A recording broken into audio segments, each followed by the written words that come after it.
Hey, how you guys doing out there? This is Kareem. We're getting ready to do another edition of United Shades of Gray, Conversations of Race in America. We're so glad to be here with my people that are in the house. We'll give them an introduction on the other side, but we want you to come in, like, tag, and share this conversation so that folks can get involved with what's happening. Thank you guys. Tune in. Let's get it going.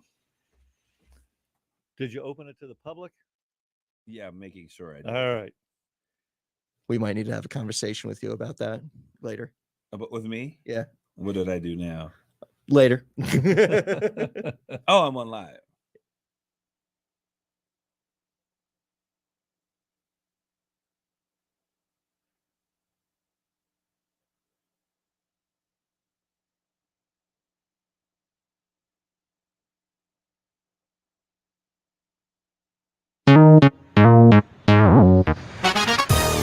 Welcome to United Shades of Gray, Conversations of Race in America on WSGW. Now, here is your host, Kareem Bowen. Well, good evening, ladies and gentlemen. Welcome to another edition of United Shades of Gray, Conversations of Race in America. We are in the studio with the crew. They are excited and ready to get going. We got my main man, my sidekick, the Batman to my Robin, or my Robin to my Batman, whatever you want to call it. My co-host in the house, Mark. Give him a holler, man. Hello, everybody. It's good to be back in Saginaw. Aloha. Is that what they say? Aloha. Aloha. Did you ever watch the Mod Squad? I remember the Mod Squad. I don't know if I actually watched. Tell me, and I'll tell you if I actually watched it. It was three kids that the police hired. They were investigators. There was the white guy, Pete.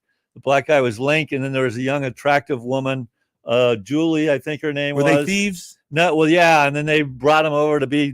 But I used to just always say my wife and I and our friend Hans always would go out together, and I'd say I want to be Link. So I liked Link for some reason. She ended up marrying Quincy Jones, I think it was. Really, in real life? Yeah, and she's Rashida Jones's mom.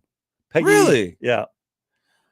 Mark, you're just, a wealth of information over here. I love pop culture, man. Pop culture, like pop culture, pop art, all of that stuff. Well, that is cool. No, and we got our man, Chandler Tyler. His name is Chandler, guys, and we've given him a nickname, Chandler Tyler, because I think it sounds like you're kind of a born-again sex symbol, Chandler Tyler. Oh, really? So just love to give people a shout-out, Chandler. Hey, how's everybody doing tonight? I know I'm doing pretty good. Did you hear that? Did you hear that in his voice, Mark? I'm doing. Yes. How's everybody? He's got his radio voice. I'm doing pretty good. But we're here. Hey, the weather is starting. I was getting ready to sing a Christmas song about the weather being delightful. I don't want to sing that song right now. However, the weather is starting to break. Mark, what is the forecast? You are our national traveler. You've been, I think, to the East Coast, to the West Coast, going to the I'm going to D.C. tomorrow. It's going to be nice and then rainy and chillier. I didn't look. I'm going to be gone, so I haven't looked here. Man, well, it's rainy and chilly is what I was told. We're back into the 40s. We had a almost 70-degree day yesterday, and the weather just, I guess, decided to kick us back in the bucket. Yeah. I don't know what the groundhog did, if he's fighting the rabbits and the squirrels or whatever, but something's happening wrong. But we're here today, and we're going to have a conversation. Today's topic, we're going to talk about race as a social construct. You've heard us talk about that, or at least it be mentioned on the show before in our other conversations.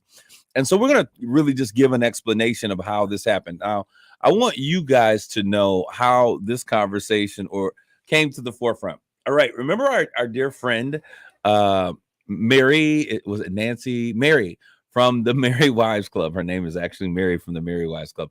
MERRY, Merry Wives Club. We're on May the 17th. Tuesday, May 17th, third Tuesday in the month. Well, they're going to be having their meeting over at the Saginaw Club. And so she's like, hey, Kareem, let's get together. I would love to just kind of meet you before, so I can introduce you to the ladies. And by the way, even though it's called the MERRY Wives Club, it is open. I found out yesterday to men, and they're, I told them they may need to rebrand that thought or that idea a little bit, actually. Well, actually, I didn't. The daughter said it, and I said, hey, maybe so. But men, women, everyone's available to come out to that program. And they're actually trying to increase their membership because they do a number of philanthropic things in the community. So third Tuesday of the month. If you're available, go over to, and it's a lunch date. So 11:30, they have a lunch over at the Saginaw Club, the Merry Wives Club. So I will be speaking there as their special guest on May the 17th. Mark is too busy. He has so many No, things. I think I'm going to be there. Oh, are you going to be there now? Yeah. Oh, yeah. I You was got the thinking date it was wrong. April. That's right. You thought it was April. Yeah. So we're going to be there. So this you know is going to be supposed interesting. to talk about, or just rap kind of? Well, I've never been good at rapping my entire life. Yeah. I could get the beat down, I could get the dance, but could never come up with the lyrics so fast. But we're actually, we talked about that, and so she says, Kareem, I really, we love the way that you guys position conversations on race. It's palpable. We can talk about it. We can, which is, You don't yell at each other. yeah, we're not yelling and put each walking other out down and calling each other names. Yeah. No bleeps, no bleeps or anything. So, and she just said, she would really like us to engage in conversation that would lead that way. So there will be a small talk, I guess, an explanation of who I am.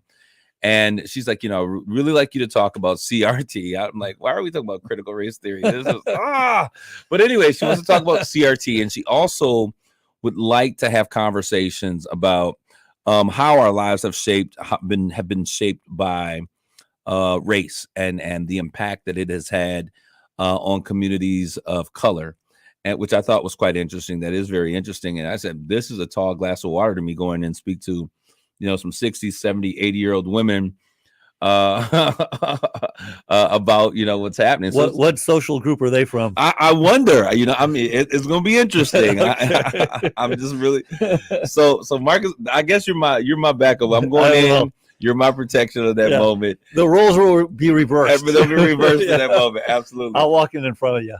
By the way, Mark, 4th of July, you are invited to the cookout. I'm just trying to figure out what we're going to do and where we're going to have it. Those of you who are listening, there's a joke that goes on that is out there.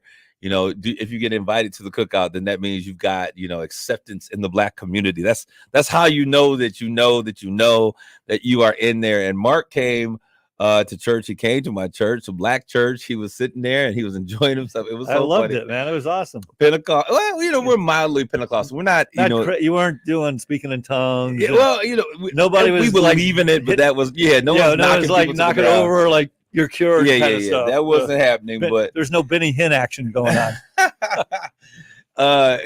He came and he was like, hey, we had dinner afterwards, and so he had macaroni and cheese and cornbread dressing. He says, hey, collard greens. I'm going to Black church. I didn't eat the soul food dinner. So do I get invited to the cookout? It was the most hilarious thing. But that should be an interesting conversation. Mark is here with us on today. He'll be there as well. And so if you're available at that time, it's going to be a great time to come out. I think that anything that we can talk about, I say this all the time, we can change anything that we're willing to have a conversation about. Every change starts with a thought and a conversation. So that is our goal. We're going to get into what is hot off the press. And it's so crazy because, when stuff happens on Tuesday or something happens on Thursday and we're recording on a Wednesday, by the time you get to Wednesday again, it seems like, do we really want to talk about this all over again? Man. But, we haven't had the conversations about this. And Mark, look at me. I'm touching the screen like we do on our computers. Right? We haven't had that conversation here. But before we do so, Chandler, you are here. Notice I had to get it right because your hair is commanding presence. Chandler, you got a new haircut. What's going on? How has your week been, Chandler? He needs a camera, I think. I think he does as well. He does. You got to talk to management and tell them to up our budget a little bit. Yep. I've been having a pretty good week. It's been a little bit busy, especially with Easter coming up on Sunday. And I've got a lot of things going on. So it's been good. Busy hands. Chandler, are you still doing the news here as well? Do you do news for WSGW? Do I do the news? No. You don't do news. I could read the news. I wish they would let me read the news. That'd be pretty cool. Maybe I'm forethinking. Maybe I saw this in your future. Oh, well. You can be like Robin Quivers for this. Well, the Long Island Medium was in town, I think, this weekend.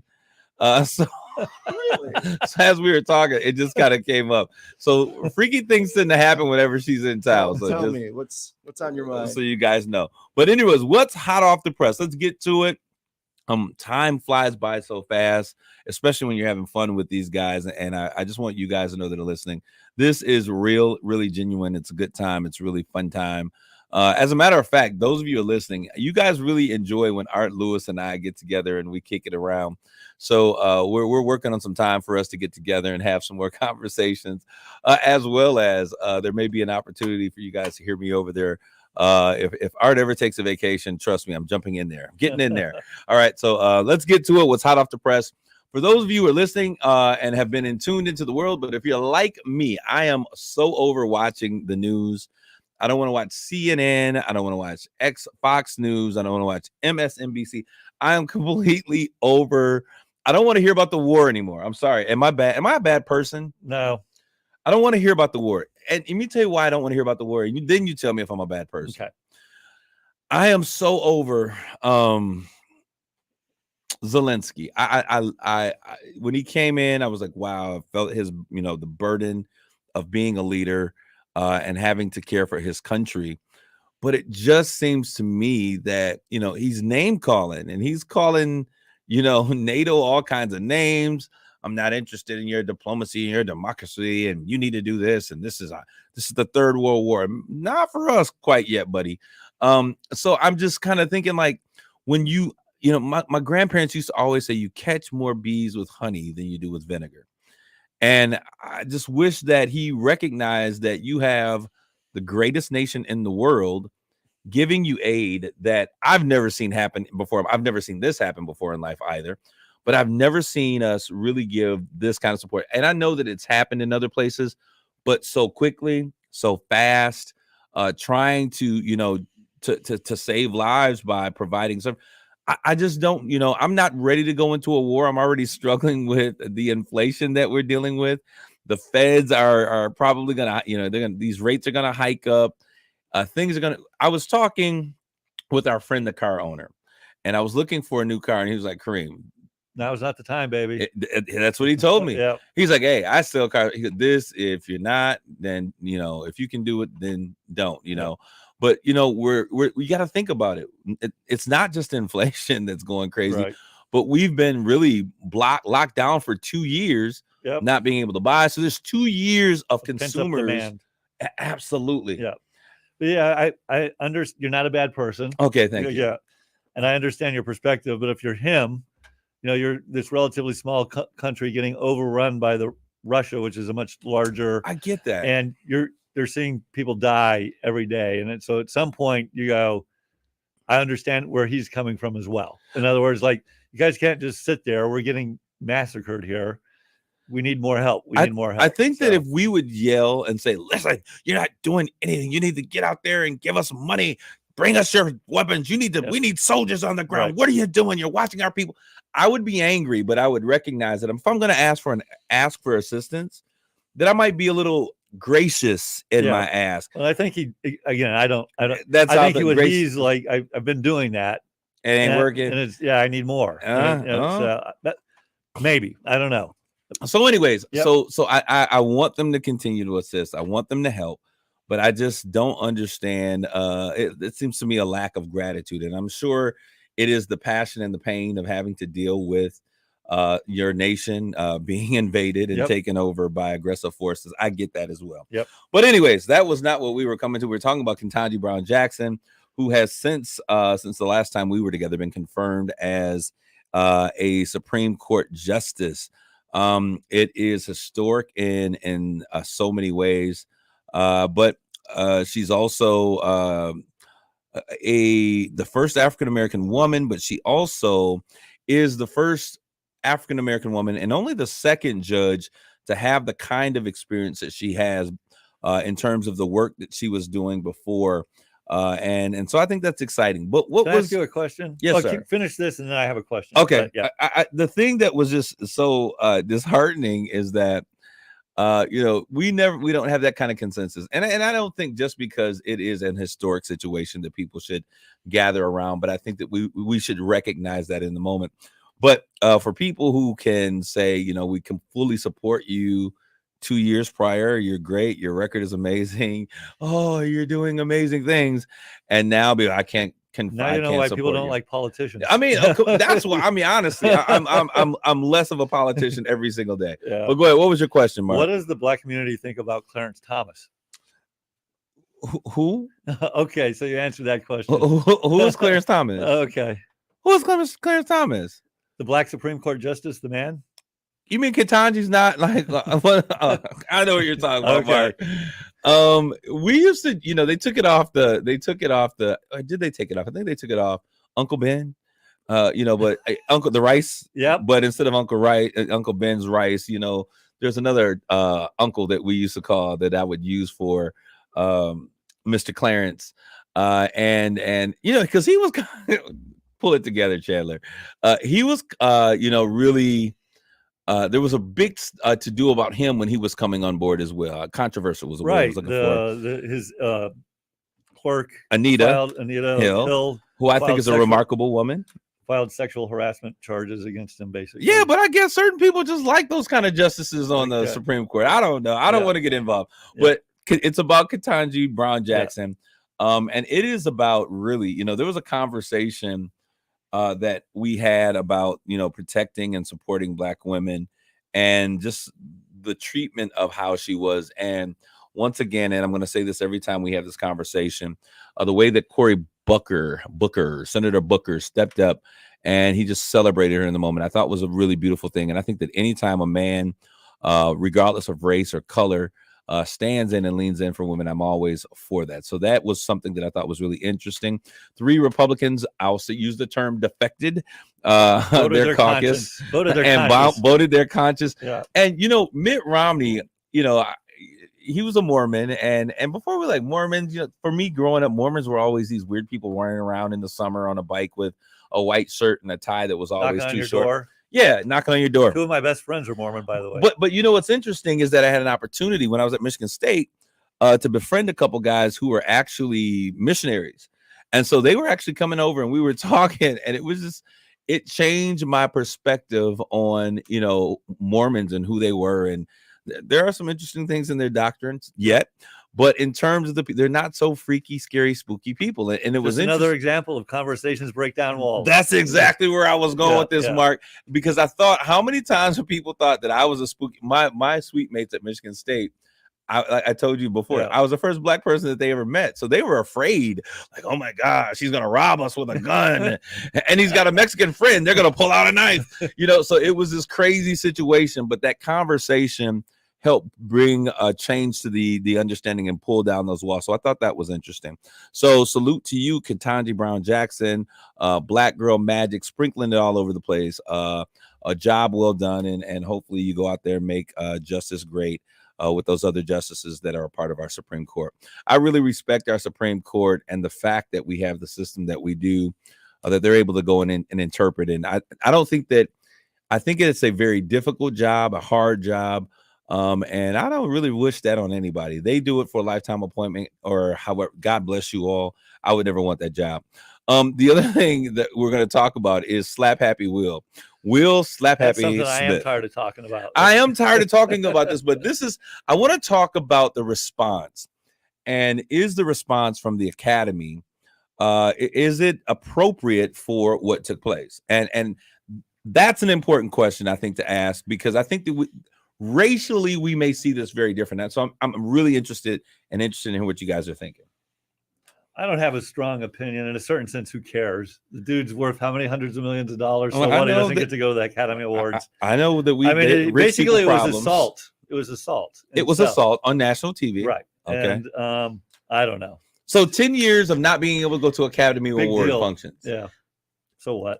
My problem with that is, though, like, he did that and then immediately walked back up for an award. Yeah. So it's like they didn't rescind his award or anything. So what happens if the Academy decides, like, they may actually? I actually think they realized they botched it because he should have been removed from the show. They said that, and now they're overcompensating with but it's underwhelming. It's an undercompensation because, I mean, so you can't come to the Oscars for 10 years. Big deal. He may not get another part for 10 years if the rest of his life that is Oscar worthy. You're not at the Oscars being nominated to the. But they're there. I mean, he's not Meryl Streep or Sidney Post. Sidney's gone. You don't have to be nominated to be there. I mean, but who?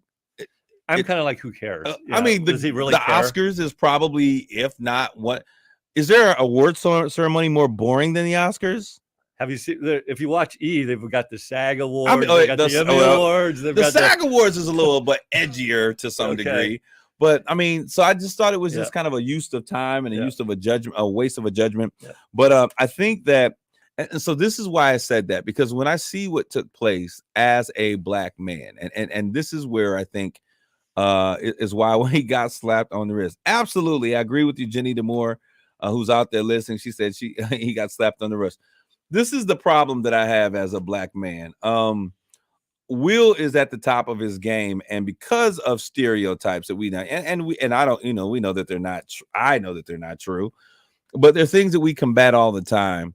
Whenever you talk about issues of violence with police officers, why are police officers, and we're going to talk about that in a minute.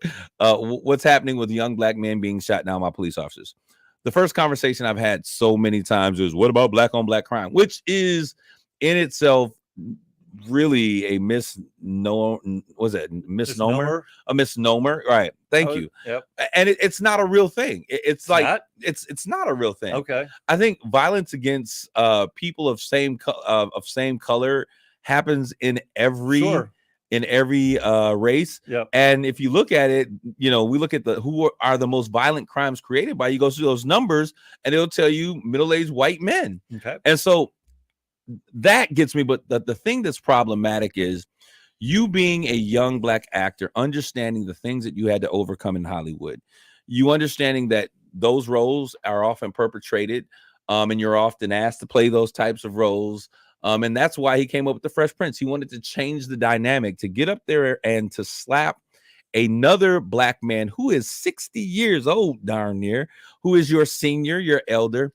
It further purports the fact of black folks being violent. And someone's looking like, I told you, you can't take them nowhere, looking for the opportunity to pick this up and to further bring that narrative forward. And so for that perspective, I think that they should have not only banned him for 10 years to the boring Oscars parties and events, but they probably should have said, you know what, for a period of 5 to 7 years, you can't even be nominated for an Academy Award, because we as an Academy will not allow the proportion, we will not allow the portraying of violence. We do it in movies, but we're not going to sit here and allow that to take place and do absolutely nothing. And when you see that people are bonehead and they will give you a standing ovation, even though you just committed assault publicly, I mean, like, where are your morals? Yeah. Where is your moral? It's so disrespectful. I mean, Mark, it would be like us going to, what's a big something around here in the city of Saginaw or Midland or something that takes place?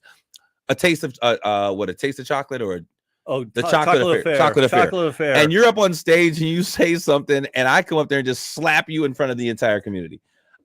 It's gonna happen. It's there forever. Yep. And in a social media war, it is going to be there forever. And Chris Rock, I know that you're probably listening to this show. I know that you love it. Dude, let's have some sense. You can retain your street cred and still put that lawsuit out there. $250 million. I'm going for it all. I would be doing it. But anyways, he decided to take a higher road. The next thing we're going to get to, we got a couple minutes, because when we come back, we're going to be getting into the meat of our show. Amir Locke, and I'm not sure. I know often, Chandler, you are kind of up on these things. Why didn't you say my name? You don't think I am? Well, no, I we feed you the information and you go back and research. I Googled it. Okay, so another situation, and this one is Amir. He's 26-year-old kid. He was actually, from Minneapolis. His family moved to Texas. His mother let him come back up here. He's staying with his cousin. I'm not sure if it was cousin or someone in the house who had a warrant. They issued a no-knock warrant. Police come in. They're supposed to announce who they are. They did not. Video shows this. They come in. He moves on the couch with his gun because he's driving Uber and everything else. You're in Minneapolis. I guess you might need a gun there. And they see his gun move and they shoot him. And there's no one that's held accountable for the murder. At what point on the planet do we not? I don't care. Gun-toting, Second Amendment loving, all of that stuff. When are we going to recognize that something's got to change, Mark?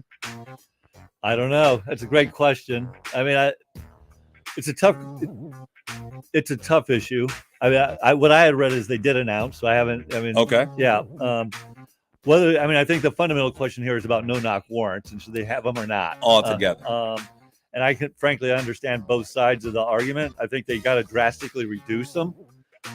Evidently, he was supposedly under a murder investigation or something, but he was clearly not a real suspect. So not the kid that got shot. Right. And so they screwed it up, basically. And it's I don't know. I don't know enough to say like it's wrong or right. I just don't. All right. I'm going to we got about 19 seconds before the clock runs out here, and I'm going to respect you on this, Chandler. I'm going to cut it short. Yeah. But I think on the other side, when we recap, I think something that is so important for us, how can you continually make this mistake and then not be held liable for someone's death?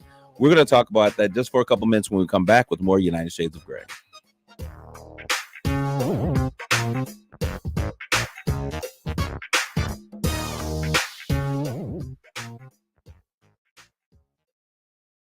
These cameras are hot. All right, this is Kareem.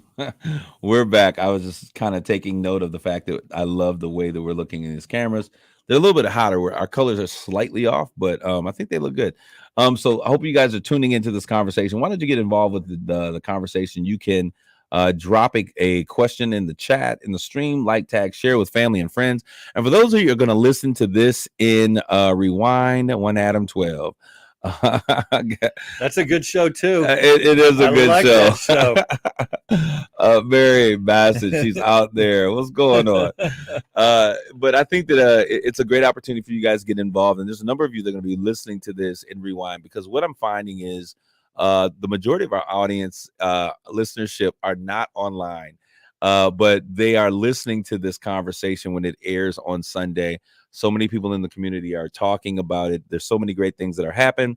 So we're excited about it. We got some great news that we'll be able to hopefully share pretty soon. We're going to push the powers that be and twist their arms so that we can share this information.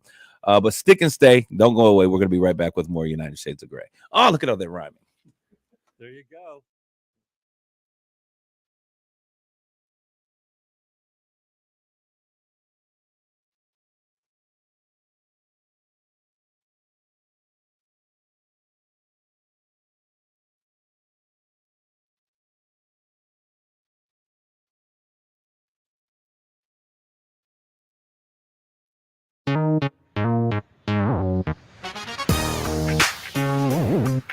You're listening to United Shades of Gray on WSGW. Hey, we're back from commercial. This is Kareem with United Shades of Gray, Conversations of Race in America. I'm in the studio with my co-host Mark Bassett and my producer Chandler Tyson. He's in the house. That's a cool name. I'm sorry. But we're here today, and we were talking about the no-knock warrants and their need to cease. There's been a lot of cry out from communities of color, inner city, urban communities across the country, saying, they want to defund the police. I am not a defund the police fan. I have friends that, feel that way. But hey, my family comes from a long series of military, lifelong military individuals, police, paramilitary, and so on and so forth. So I'm not a defund the police, but when something's not working, we got to change it. Now, if it's not broke, don't fix it. The song you say, if it ain't broke, don't fix it. Just relax and let it work. But this is not working. It's not working for the police department. It's not working for our justice system. And it certainly ain't working for the communities of color who are continually on the other end of those gun barrels. So we've got to begin to do something a little different. No knock warrants, down with them. And we've got to begin to change, because so many innocent people, and I'll say her name, Breonna Taylor, same situation, was murdered because there was a no-knock warrant that was being issued, and she became the victim in that particular situation. So today our conversation, and we're going to talk about race as a social construct. Can you imagine? We don't have a sociologist or a smart person. Wait a minute. I'm pretty smart. Mark, you wore your smart person glasses today. I believe in common sense. Oh, common sense. Okay. Yeah. And you know what, Mark, you came up in this conversation. So we're having this conversation. I finished telling you guys why at the beginning of the story. So I met up with Mary from the Mary Wise Club. And so I'm thinking we're going to have this dinner, and I get there, and she told me she might bring her husband, and I get there and her husband's there, who is actually Egyptian and worked for an ambassador for all these countries to Egypt, and has a great history of working in agriculture. So he was the what do you call it? The diplomat for agriculture. Okay. Okay, so that was really cool. And then she brought both of her 2 daughters with her to the party. I was like, am I being interrogated? What's going on here? But it was an amazing conversation that Where'd you we guys had. eat? We ate at Sullivan's. Okay. It was funny because when she said, well, where should we go? I was thinking, like, where should I take this old little white lady to go eat? Where do they all eat? At Sullivan's for lunch. But it was they have great lunch there, as a matter of fact. And I'm just joking, those of you who are out there. But Sullivan's has a good lunch. It's a shameless plug. Hey, go out there and eat. But we got there and, I wasn't sure where the conversation was going to go.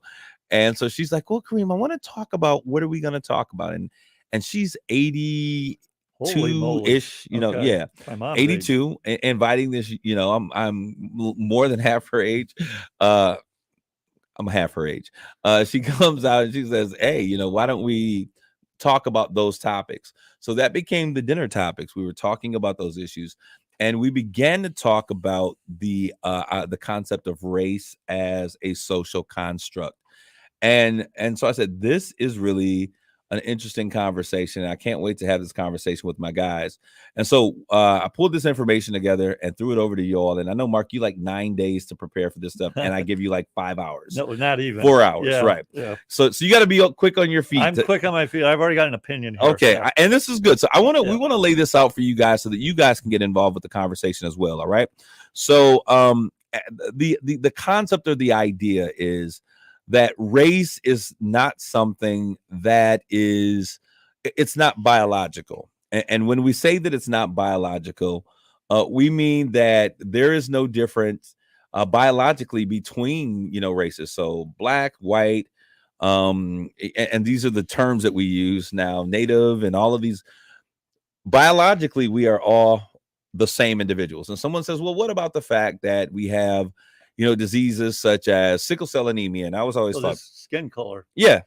Hair differences, facial features. So those things. Yeah. So people who are typically closer to the equator and geography has a lot more to do with this than anything else. How about DNA? And DNA is very important, but DNA also is biological. Though.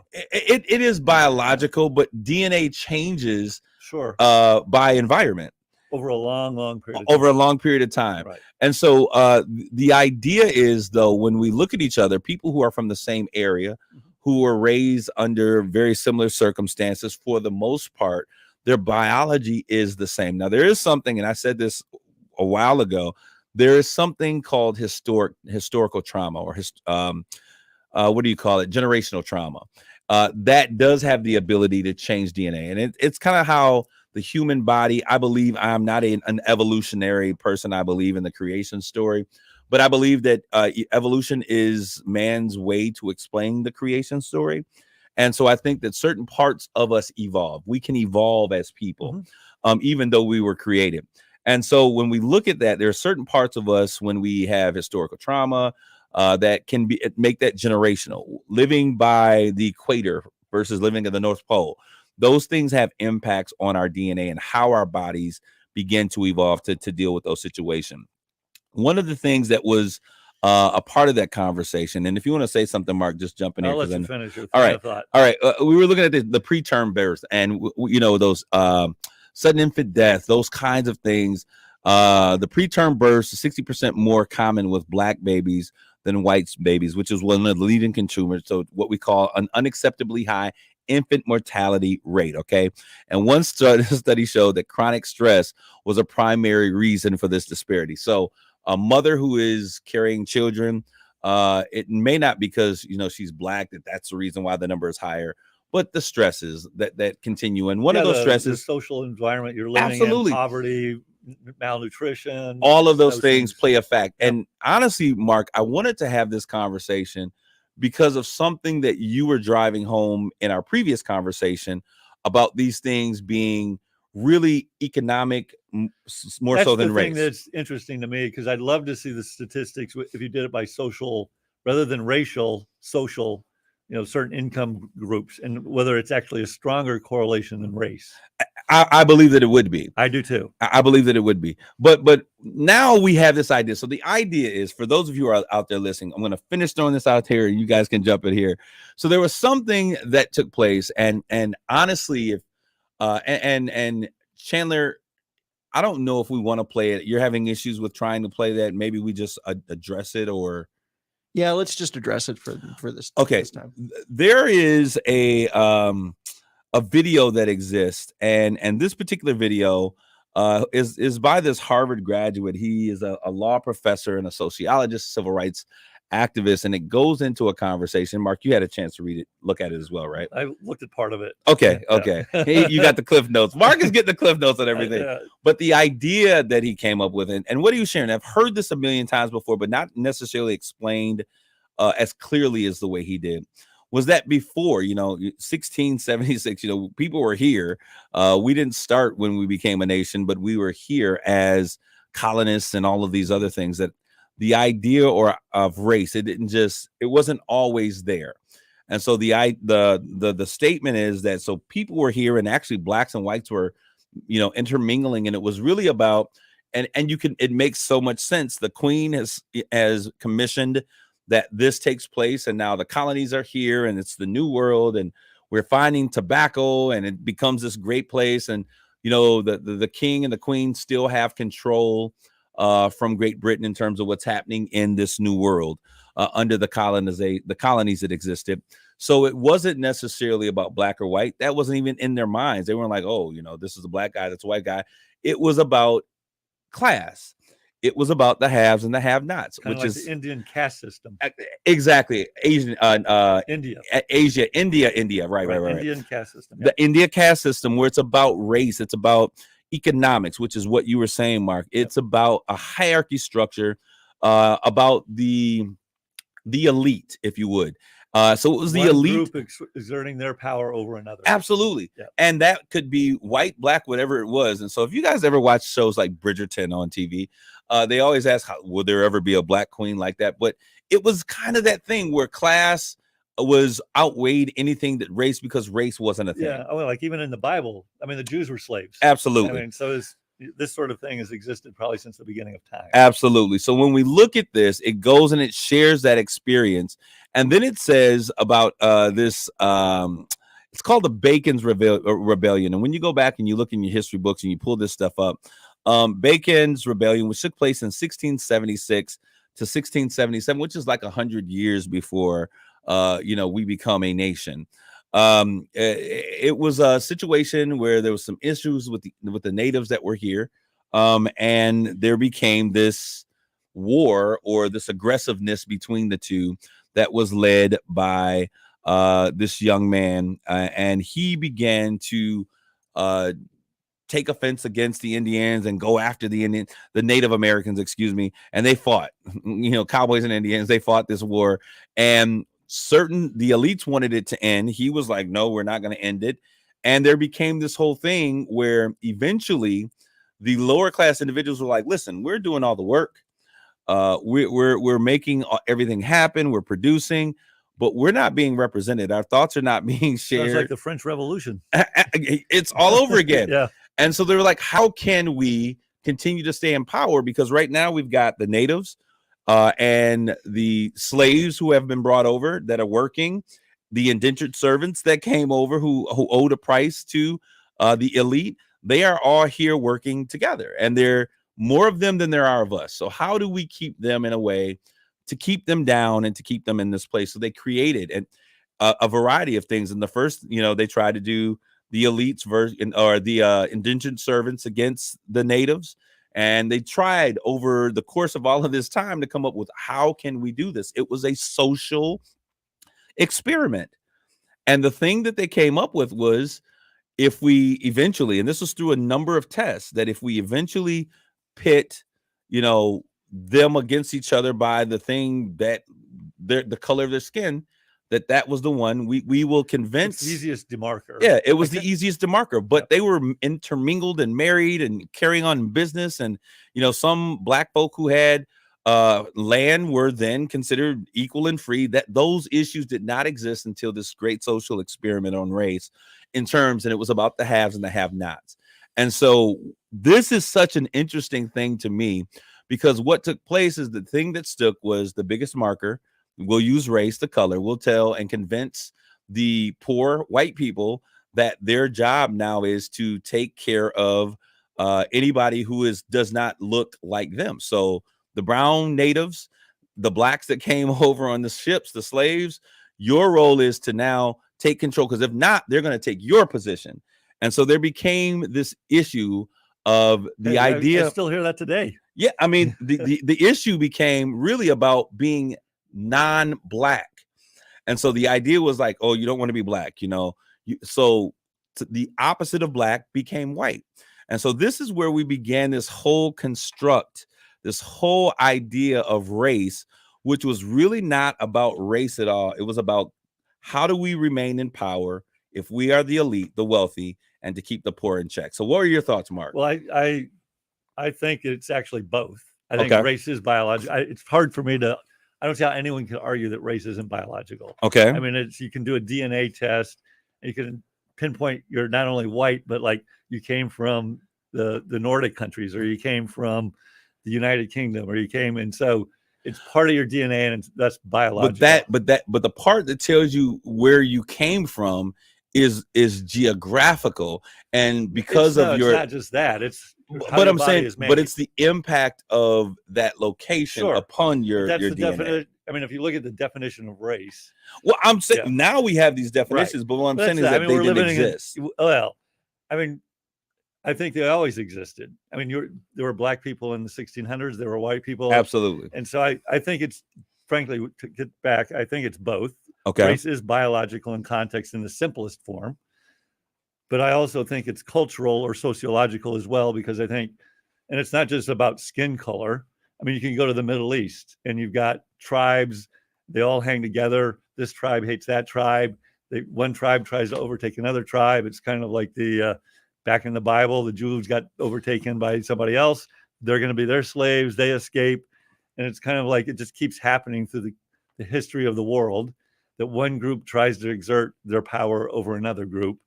And it's typically by the broader context or a broad term of tribes, and so, like even in the United Kingdom, you've got the Brits who basically took over the Wales, Scotland, and Ireland. And to this day, there's animosity. It's all one country. You can actually do DNA tests, and you can actually, they came from Wales or Scotland or Ireland or England.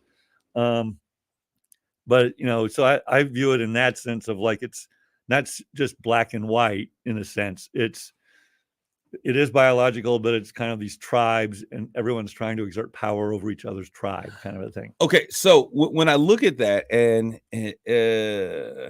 Mary's out there, she said it matches the DNA of that area's indigenous people. Absolutely, that makes sense to me as well, Mary. One of the things that I think is interesting, and this brings into light, because race in America is so different than race in other countries. And so when we look at what Whoopi Goldberg, you think that? Why do you say that? It does. I'm gonna All even right. the treatment of people. There are Have you been to Asia? Yes, I have been. Okay. I don't have to go.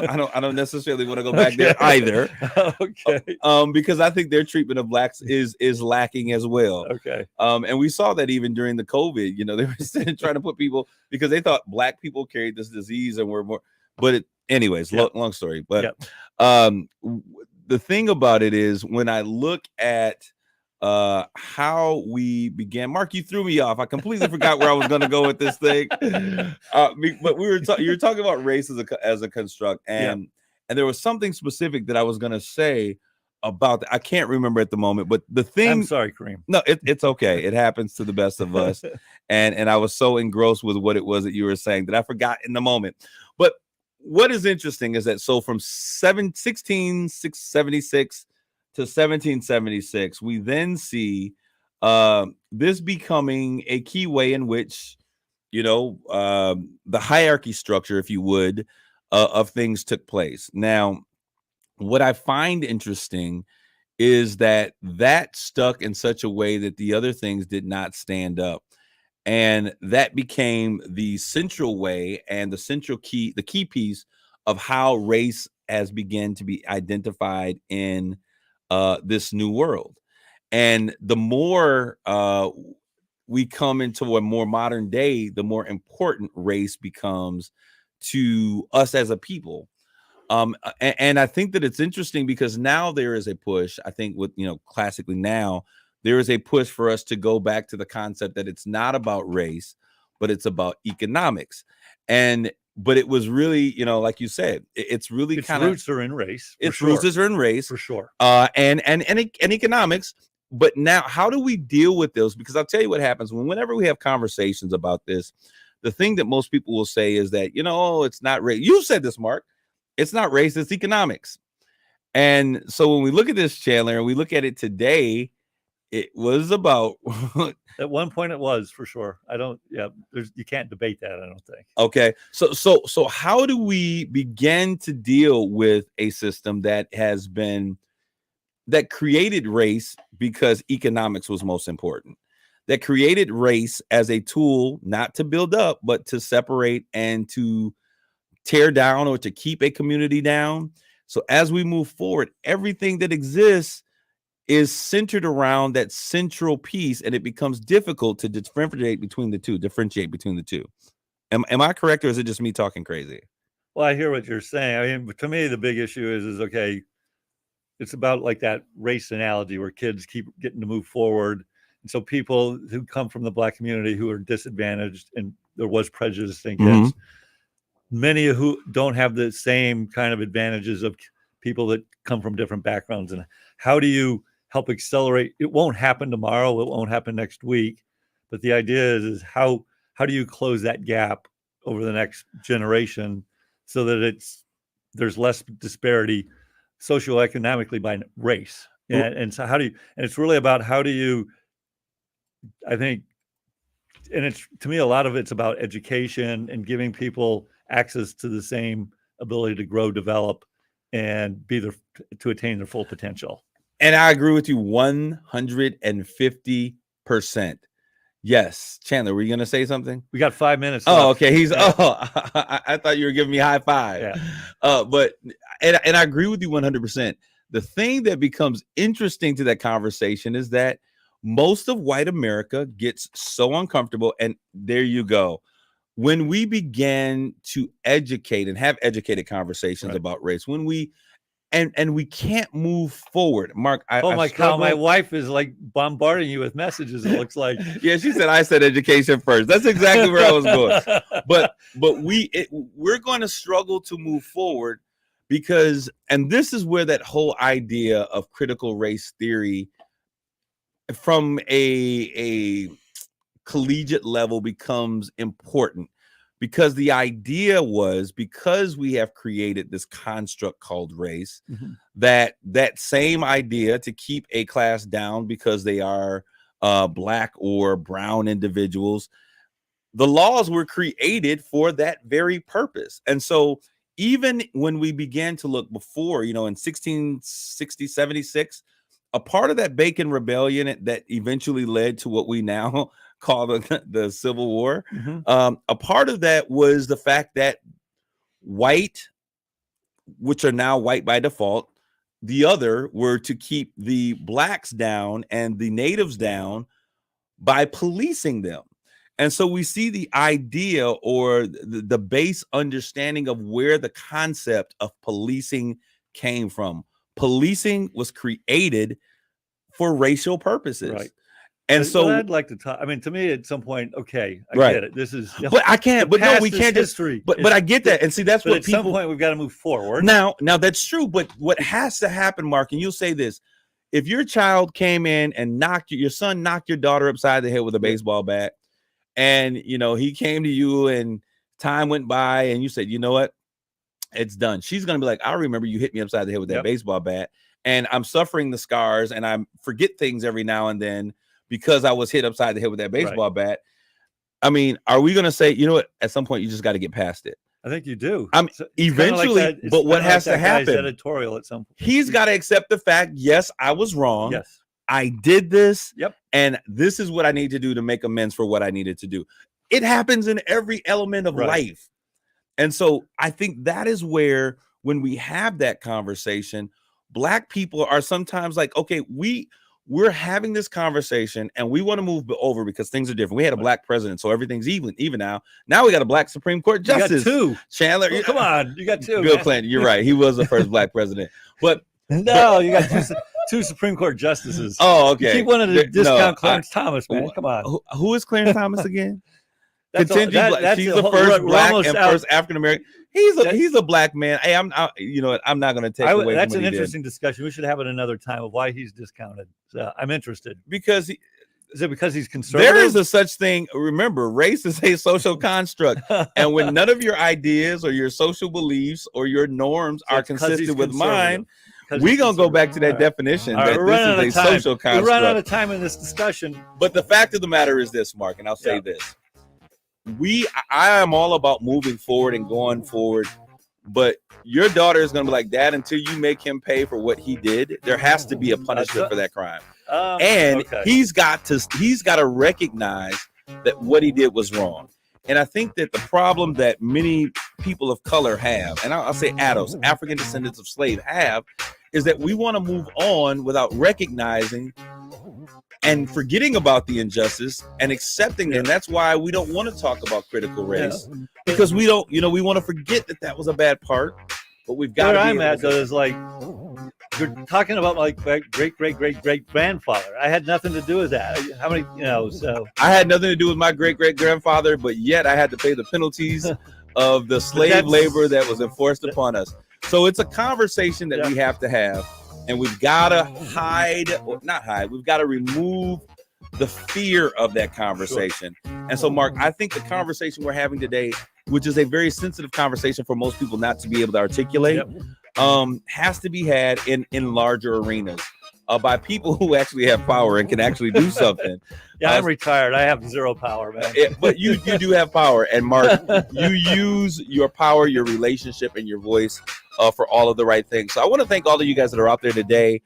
This is always fun. This is coming in and having these conversations with Chandler and Mr. Bassett is always a great time. Thank you for tuning in this week. We'll see you next week with more United Shades of Gray.